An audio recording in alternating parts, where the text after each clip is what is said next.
दर्द भी घुटने टेकेगा। सीएम सैनी ने दी राष्ट्रीय स्टार्टअप दिवस की बधाई। कहा, वैश्विक मंच पर स्टार्टअप इंडिया को मिली मजबूत पहचान। भारत के युवा दुनिया के भविष्य को दे रहे हैं नई दिशा।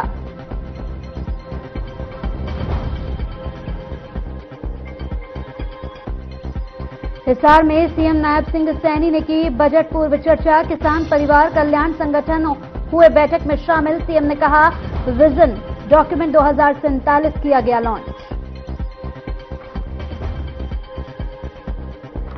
फरीदाबाद में खुदाई के दौरान इमारत में आई दरार। इमारत के एक तरफ झुकने पर मचा हड़कंप। नगर निगम पर गलत तरीके से खुदाई का आरोप।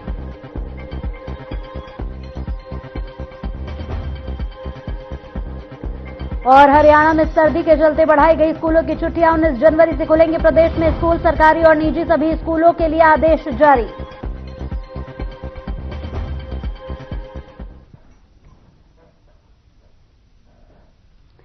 नमस्कार, बड़ी खबर में आप सभी का स्वागत है। आप सभी के साथ हाजिर हूं मैं कंचन। शुरुआत करेंगे बुलेटिन के इस वक्त की बड़ी खबरों के साथ।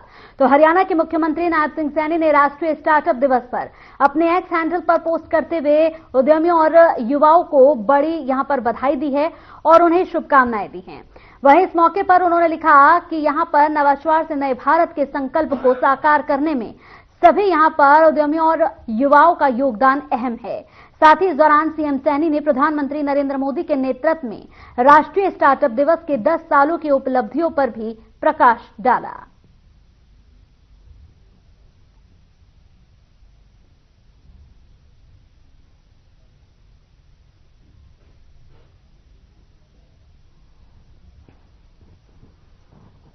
चलिए, इसी बीच इस वक्त की एक बड़ी खबर आपको बता दें। चंडीगढ़ से इस वक्त की बड़ी खबर आ रही है। कांग्रेस और अकाली दल को बड़ा झटका लगा है। बिल्कुल सही आपने सुना, बीजेपी में शामिल हुए कांग्रेस और अकाली दल के नेता। सीएम सैनी ने बीजेपी की सदस्यता दिलाई। इस वक्त की बड़ी खबर टीवी स्क्रीन पर। सीएम सैनी ने बीजेपी की सदस्यता दिलाई है। बीजेपी में शामिल हुए हैं कांग्रेस और अकाली नेता।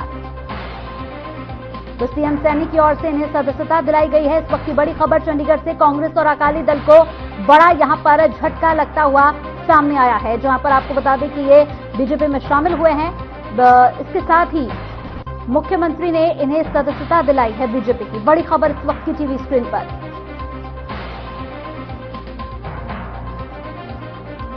तो लगातार पार्टी फेरबदल का सिलसिला जारी है और ऐसे में अकाली दल और कांग्रेस के नेताओं ने बीजेपी में शामिल हुए हैं, जिससे अकाली दल और कांग्रेस को एक बड़ा झटका लगा है।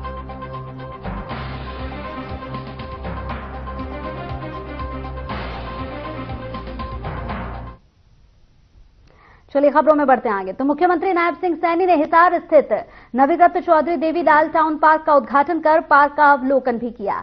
इस अवसर पर उपस्थित लोगों को संबोधित करते हुए कहा कि हिसार में आज बजट पूर्व परामर्श को लेकर कृषि वैज्ञानिकों और प्रगतिशील किसानों के साथ चर्चा हुई है।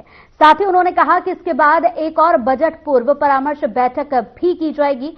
मुख्यमंत्री नायब सिंह सैनी ने कहा कि ये पार्क हिसार शहर की सबसे बड़ी सौगात है। पार्क के नवीनीकरण के ऊपर 14 करोड़ 72 लाख रुपए की राशि खर्च की गई है।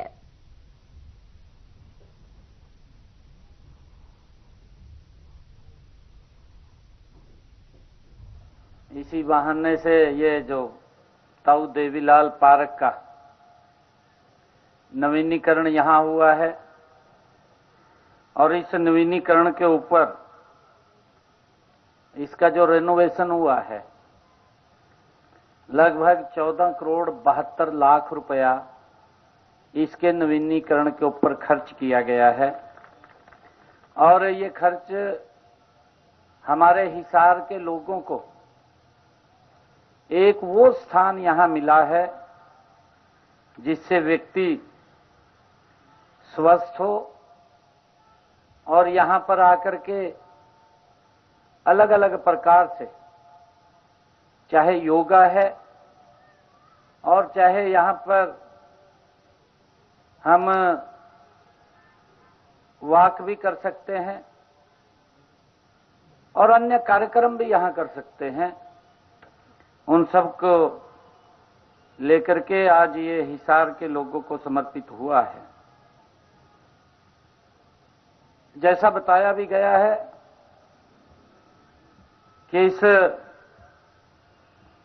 पार्क का जो विकास, इसकी जो प्रकृति है, इसकी प्रकृति के मूल में 5 तत्वों को, उस थीम के ऊपर ये बनाया गया है। आप सबको इस पार्क का जो नवीनीकरण हुआ है, इसका जो सुदृढ़ीकरण हुआ है और ये हिसार के लोगों को नए रूप में ये पार्क मिला है, मैं इसके लिए आप सबको बहुत बहुत बधाई देता हूं, शुभकामनाएं देता हूं।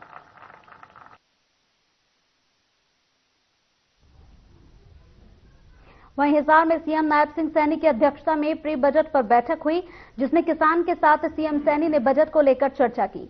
बैठक के बाद सीएम सैनी ने संबोधित करते हुए सबसे पहले किसानों और एफपीओ का सुझावों के लिए आभार जताया। सीएम सैनी ने कहा कि यह जनता का बजट होना चाहिए था। साथ ही सीएम सैनी ने कहा कि सरकार ने किसान हित में ऐतिहासिक कदम उठाए हैं। सीएम ने कहा कि देश की अर्थव्यवस्था को जीवित बनाए रखने में कृषि क्षेत्र की भूमिका काफी अहम है। असली भारत गांव में बसता है और हरियाणा की पहचान दूध, दही, मेहनतकश किसानों और मजबूत ग्रामीणों अर्थव्यवस्था से जुड़ी है। इसलिए हरियाणा के आगामी बजट में कृषि और संबद्ध क्षेत्रों के लिए विशेष ध्यान रखा जाएगा। सीएम ने कहा कि यह बैठक उनके लिए भावनात्मक रूप से भी विशेष है, क्योंकि वो खुद किसान के बेटे हैं और खेती बाड़ी की कठिनाइयों को नजदीक से समझते हैं।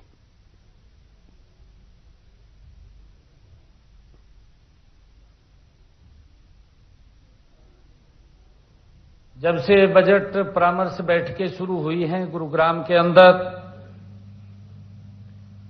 2047 का विजन डॉक्यूमेंट हमने रखा। देश के यशस्वी प्रधानमंत्री आदरणीय नरेंद्र मोदी जी ने विकसित भारत का संकल्प लिया है, 2047 विकसित भारत। और उस विकसित भारत में देश के 140 करोड़ लोगों का योगदान एक व्यक्ति से नहीं बन सकता, परंतु जब हम मिलकर के इसमें काम करते हैं तो ये विकसित भारत 2047 से पहले हमारा भारत दुनिया में का ये अग्रणी देश के रूप में खड़ा होगा। आपने ये भी कहा है कि पिछले बजट में हमने सुझाव दिया था, वो शामिल कर लिया गया है और उसमें प्रेजेंटेशन में भी बताया गया है कि इतने सुझाव आपने दिए, इतने उसमें शामिल किए गए हैं। बहुत सारे सुझावों ने मूर्त रूप ले लिया है, कुछ काम चल रहा है और कुछ काम स्टार्ट हो जाएगा। परंतु जो बातें बजट के अंदर कही गई हैं, आपके द्वारा जो सुझाव आए हैं, उन सबको धरातल पर उतारने की जिम्मेवारी वो हरियाणा सरकार की है और उसको उतारने का काम करती है।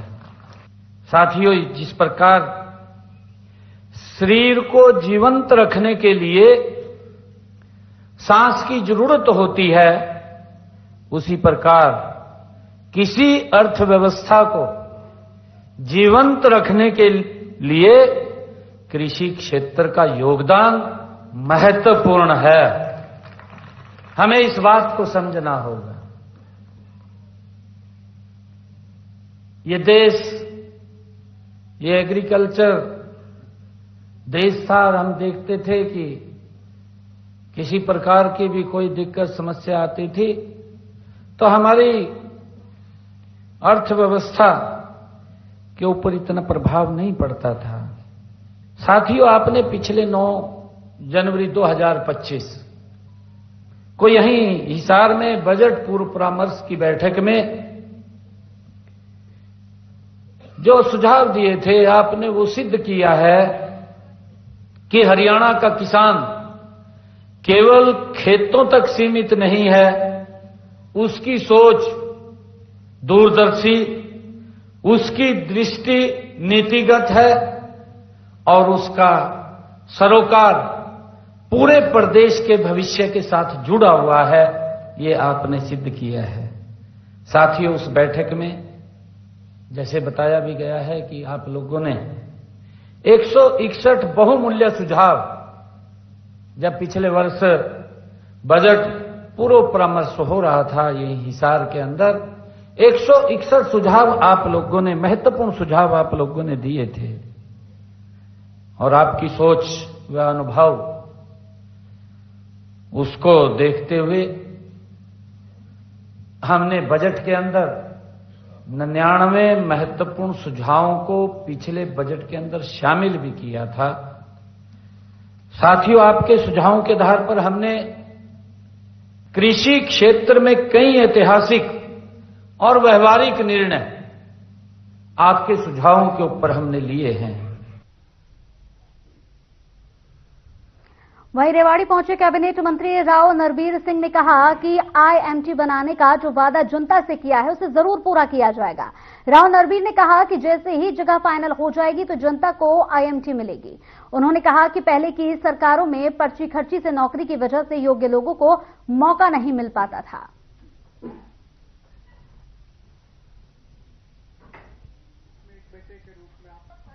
एक धर्म का प्रोग्राम था। वैसे तो मैं खेड़ा आलमपुर में एक आईएनए में शहीद हुआ, उसकी मूर्ति के अनावरण के अवसर पर यहाँ आया था।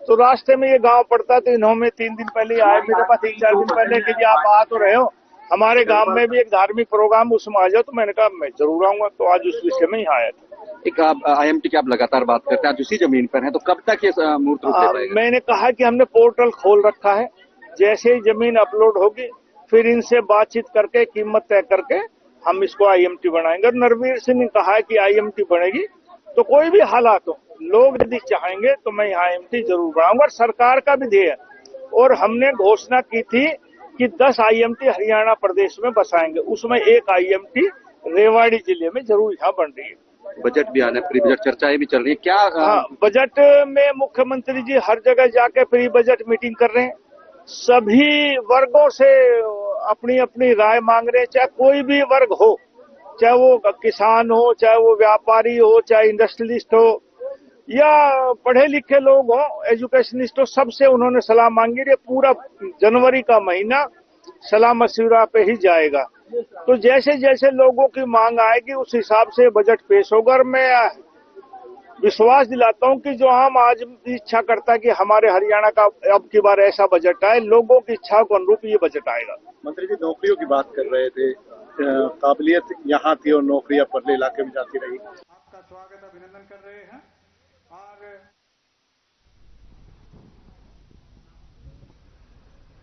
वहीं फरीदाबाद में कांग्रेस नेता विजय प्रताप और महेंद्र प्रताप के घर पर ईडी ने छापेमारी की कार्रवाई की। बता दें कि ईडी की यह कार्रवाई करीब 15 घंटे तक चली, जहां इस दौरान ईडी विभाग तमाम दस्तावेज लेकर कांग्रेस नेता के घर से रवाना हुई, जिसके बाद कांग्रेस से नेता विजय प्रताप ने मीडिया के समक्ष आकर ईडी विभाग द्वारा की गई कार्रवाई को लेकर जानकारी दी। ईडी की टीम आई है, अधिकारी और सुरक्षागण उनके साथ आए हैं जी, और उनके पास सर्च वारंट था। हाँ। और क्योंकि हमारा प्रेमिसेस एक ही है जी, और पीयूष बिल्डर जी, जिसके केसेस एनसीएलटी में है जी जी, और कई प्रोजेक्ट्स उनके रुके पड़े जी। और चूंकि 2007 के आसपास हमारी 30-35 साल पुरानी पुश्तैनी जो हमारी जायदाद है, metro mall, metro new metro cinema हुआ करते थे, आप सभी जानते हैं जी, तो वो हमारे थे 35 साल पुराने। तो हमने कोलैबोरेशन पीयूष के साथ किया। वहीं मुख्यमंत्री नायब सिंह सैनी वित्त मंत्री के तौर पर हरियाणा का बजट पेश करेंगे। ऐसे में बजट को लेकर जनता की क्या उम्मीदें हैं, महिलाओं का बजट को लेकर क्या कुछ कहना है, वो आपको सुनवाते हैं। देखिए, बजट हर साल आता है और वो घोषणाएं भी होती हैं, लेकिन जो घोषणाएं होती हैं उनका धरातल पे प्रयोग हो रहा है कि नहीं, अमली जामा हो रहा है, उसके लिए सरकार कोई उपाय नहीं करती है। फिर एक साल यूं निकल जाता है।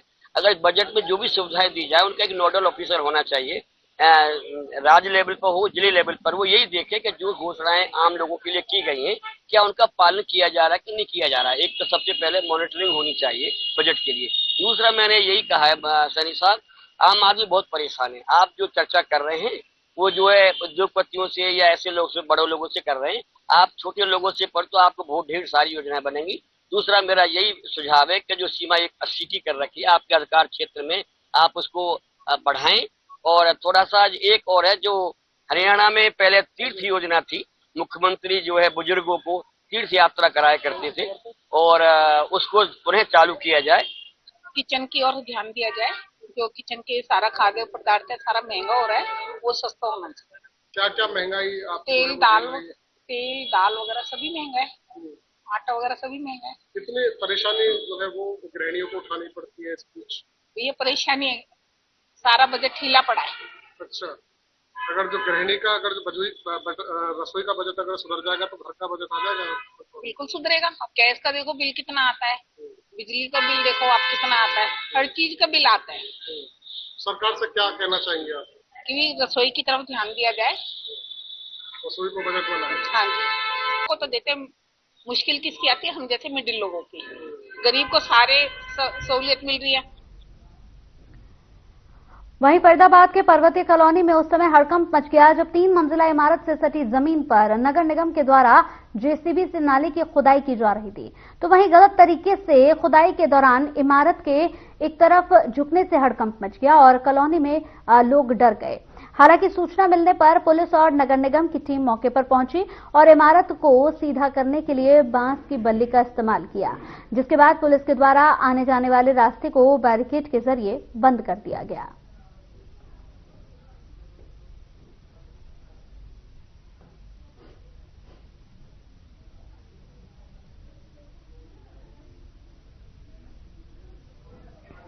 ये दुकान है 3 मंजिल और इसके नाली बना रहा था ठेकेदार, ये नगर निगम से ठेका लिया हुआ था इसे, और नाली बनाते हुए इसमें जो जेसीबी से खोद रहा था उस टाइम ये दुकान का जो नींव थी धस गई नीचे, दरार आ गई इसके अंदर।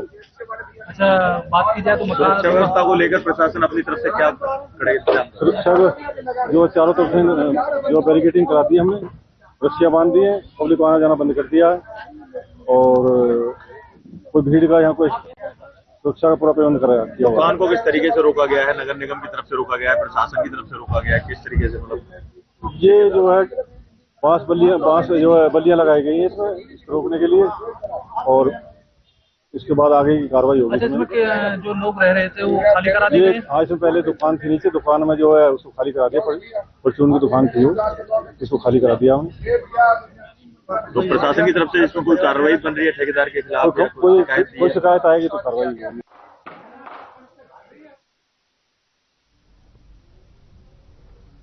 फरीदाबाद में अवैध प्लांटिंग पर बुलडोजर की कार्रवाई के बाद अब अवैध बैंक्वेट हॉल पर बुलडोजर की तोड़फोड़ कार्रवाई देखने को मिलेगी। जी बिल्कुल सही आपने सुना, दरअसल फरीदाबाद में बहुत सारे अवैध बैंक्वेट हॉल बगैर अनुमति के चल रहे हैं, जिन पर कार्रवाई को लेकर सभी तैयारियां पूरी कर ली गई हैं।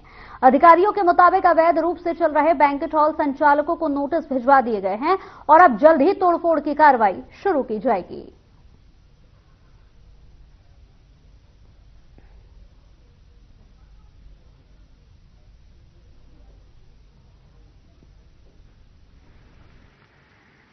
देखिए, जैसे हमारे संज्ञान में इस तरह का कोई अवैध निर्माण आता है, चाहे वो बैंकेट हॉल हो चाहे किसी और प्रकार का कोई अवैध निर्माण हो, हमारी तरफ से नोटिस इशू करे जाते हैं। जहां तक बैंकेट हॉल्स की आप बात कर रहे हैं, कई सारे बैंकेट हॉल्स जो अवैध रूप से चल रहे थे उनको नोटिस ऑलरेडी इस ऑफिस द्वारा हमारे द्वारा इशू करा जा चुका है और जल्दी से जल्दी जो भी फर्दर नियमानुसार कार्रवाई है, चाहे वो डेमोलिशन की हो या FIR दर्ज कराने की हो, वो जल्दी से जल्दी करी जाएगी।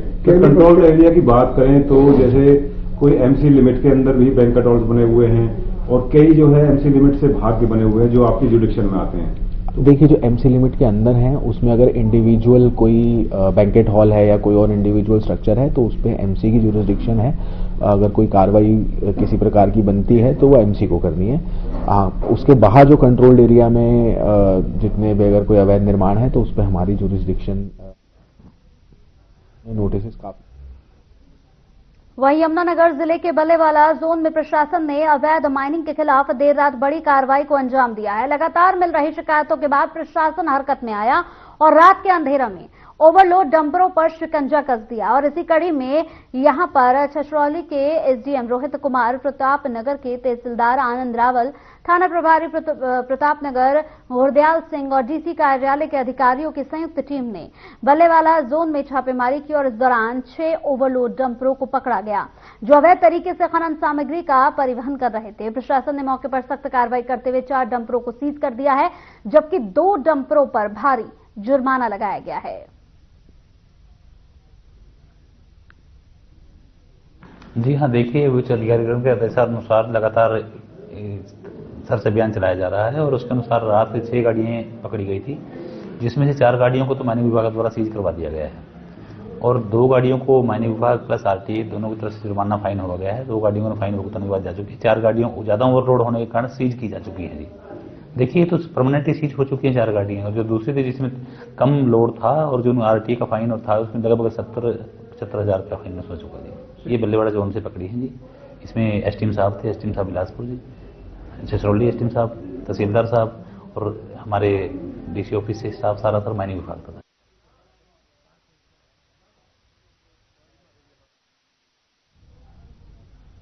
यमुनानगर के आहलूवाला गांव में यूरिया खाद से भरे 3 संदिग्ध ट्रक पकड़े गए। इन ट्रकों में लगभग 2200 बैग यूरिया लदा हुआ था। मौके पर जीएसटी, सेल टैक्स, कृषि विभाग और पुलिस की संयुक्त टीम ने जांच शुरू कर दी है। किसानों का आरोप है कि कृषि उपयोग का यूरिया अवैध रूप से फैक्ट्री में सप्लाई किया जा रहा था।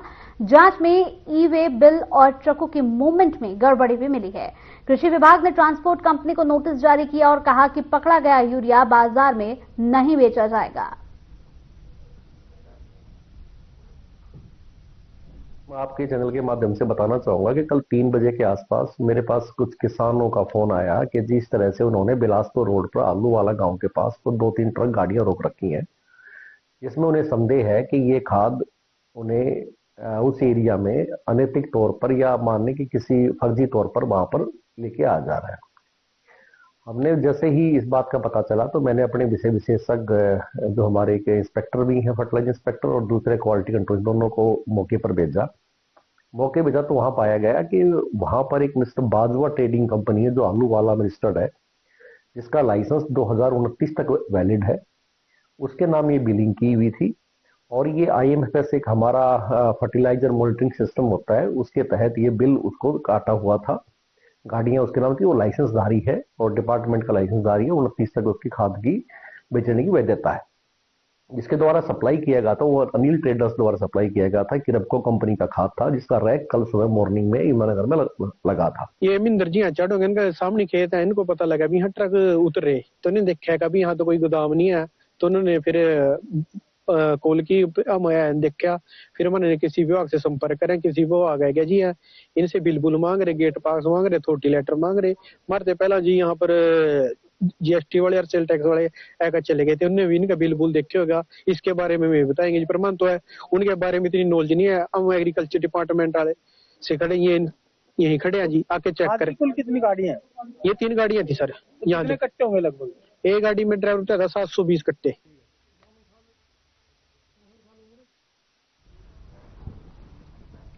चलिए इसी के साथ इस बुलेटिन में मेरे साथ इतना ही। नमस्कार।